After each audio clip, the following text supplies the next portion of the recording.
Well, this week I had a bunch of guys from the industry here. I've got Shane, who's the head of marketing for Leupold. I've got Ben, who works with Browning, and a couple other great guys that are in the industry. Well, I took both Ben and Shane around. We had a pretty good hike, and we got in front of a herd in the dark, and we're just waiting for legal light to try and take some elk down.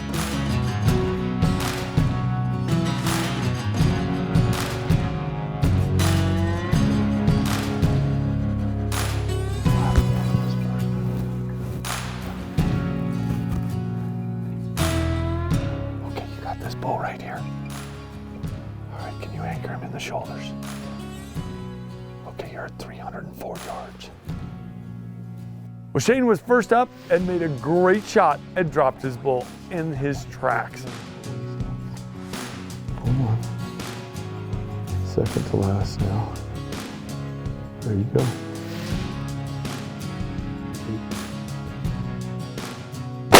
Shoot again. Nice shot. Okay, now if you can get a shot, he's down. You dropped him perfectly. Then it was Ben's turn. I'm trying to watch super binoculars. I'm trying to tell those guys which bull. And then I said, Ben, I said, wait till they stop. I said, you should be able to take one too. The bulls were trotting. They had heard Shane shoot, but they didn't know exactly what was going on. And when these bulls stopped, Ben made a great shot that we found out later was right through the heart. That bull only ran another 40 yards, 50 yards maybe, and piled up right in the field. So we had a pretty sweet double down pretty early in the morning. Which one? Shoot again. Get on the bull. Which one is He's it? down, he's down, he's down. Guys, we just doubled. Boom! That's how you double. We just doubled. It's been days, 3 days. Is this our third day? Third day. Listen, a bull just bugled. Third day, we left real early, hiked in the dark, got here 45 minutes before legal. Had bulls crossing us in the dark.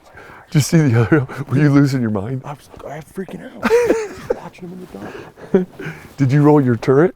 I did. Yep, rolled your turret. 250. Nice, perfect. Had 302, 300, one was 304, the other one was 307. Did you adjust your turret, Ben? Yeah, I did. Nice job. We got a couple other elk out in front of us. Let's just hang tight. Hey, I'm Fred Eichler. You're watching Everything Eichler. We just doubled on two beautiful bulls. Ben from Browning, Shane from Leupold. Doesn't get any better than that. We got 20 more coming. We got more elk coming. Oh my gosh, look at the elk coming, Ben. Okay, listen, if there's a huge bull in this group, don't get mad at me.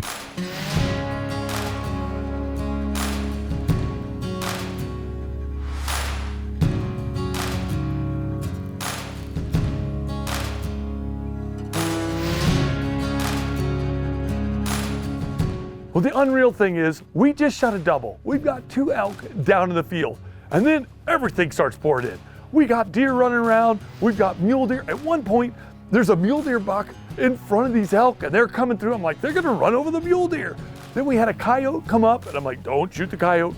So like, we got coyotes, we got all kinds of stuff, and then elk keep pouring over the hill. At one point, we had a calf at maybe 5 yards. 3 or 4 different herds came over. It was absolutely beautiful. And I would say it was a pretty incredible experience for all 3 of us.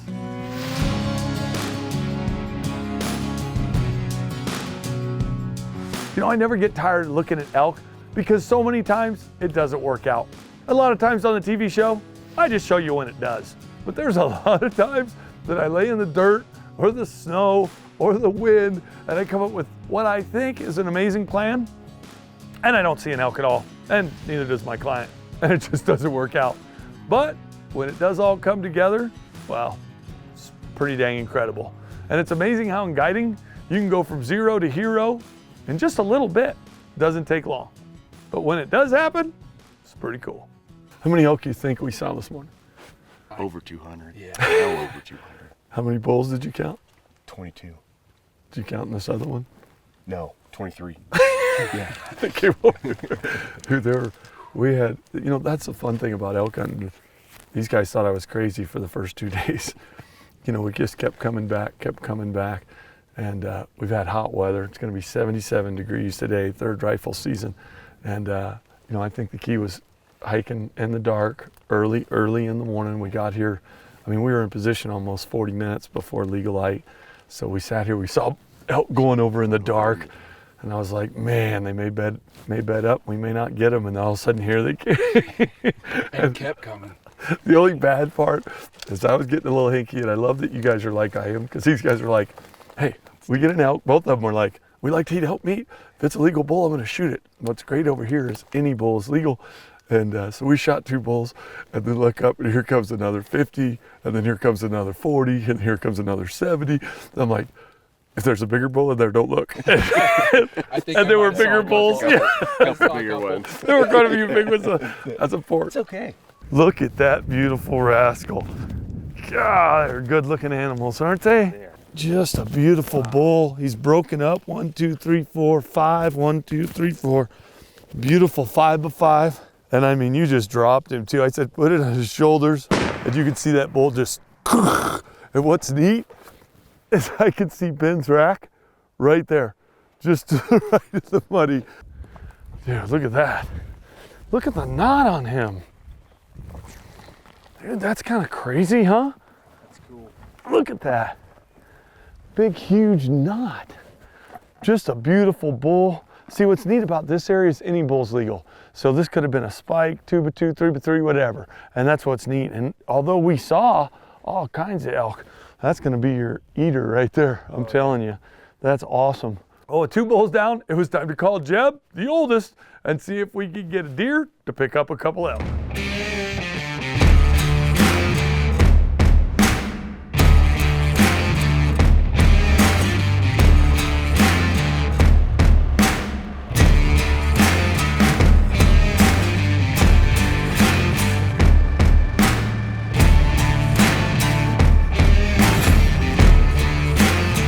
Well, with 2 elk loaded, now it was time to do some skinning. And unfortunately, the guides won't let me pass that off to them, so I had to jump in there and do a little bit of work myself.